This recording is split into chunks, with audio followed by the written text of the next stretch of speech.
I'm not ashamed to own my Lord, nor to defend his cause. Maintain the honors of his word, the glory of his cross. Hello, I'm James Brown, and on behalf of the East End Church of Christ located in Toronto, Canada, I'd like to welcome you to Monday's edition of Walking Through the Bible, a podcast where we seek to study the Bible and the Bible alone. Please stick around afterwards for information on how you can contact us. But for now, if you have a Bible with you, please go to the book of Genesis, and we'll turn you over to Jeremy Dieselkamp for our study of the day. Thank you, James, and welcome to all of our viewers. This is the 96th lesson in our study of Genesis. On Saturday, we covered Genesis chapter 27, verses 39 to 46, discussing how Isaac blessed Esau with a smaller blessing, which caused Esau to want to kill Jacob.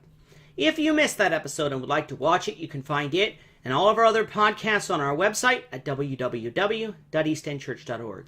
You can also find them on our YouTube channel at www.youtube.com/EastEndChurchOfChrist under the Walking Through the Bible Genesis playlist.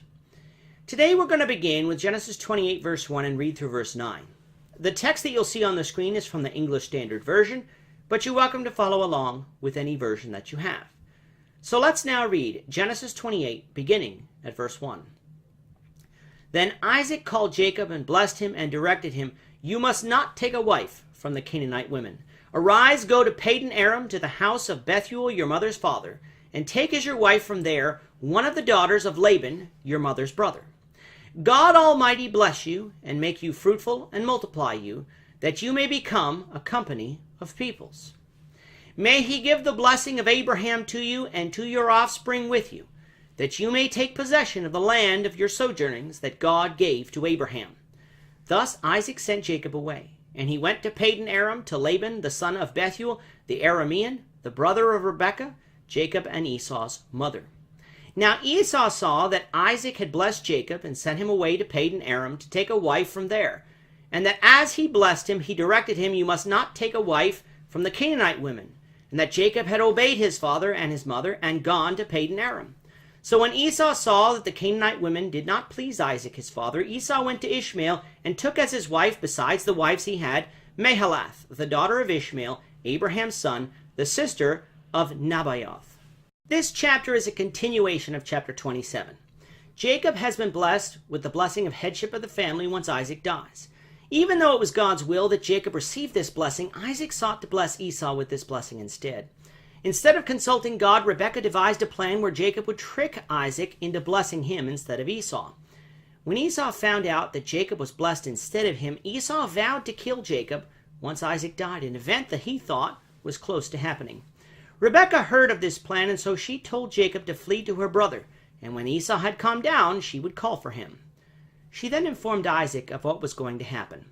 In verse 1 of chapter 28, before Jacob left, Isaac called Jacob to him and blessed him before he left on his journey. However, Isaac took the opportunity to instruct Jacob to find a wife while he was gone. By this time, Jacob was about 71 and still not married, yet Jacob had been blessed with headship, and the promised seed was going to come through Jacob, hence his need to be married and have children. Like his father Abraham decreed in chapter 24, Jacob was not to marry of the Canaanite women, for he had seen what they had done to Esau, and so he wanted to ensure the same thing didn't happen to Jacob. However, because of Jacob's deceit, Jacob would have to leave the promised land in order to find a wife, something Abraham didn't want Isaac to do for fear he wouldn't return. Again, we see the consequences of sin. Jacob was further instructed which family to find a wife from his mother's family, specifically from among Laban, his uncle's family.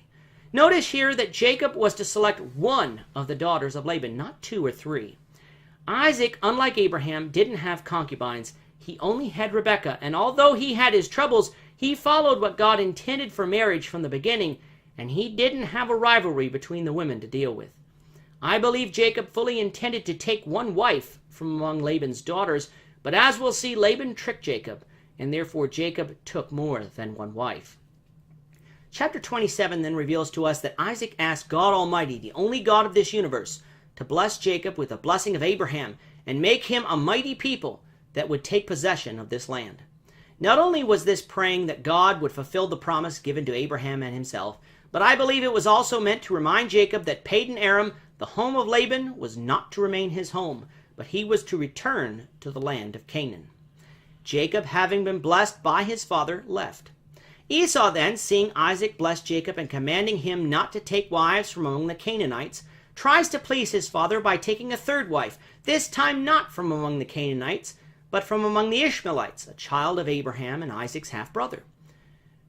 Perhaps he thought he could get Isaac to change his mind concerning him, but it further shows Esau's lack of spirituality.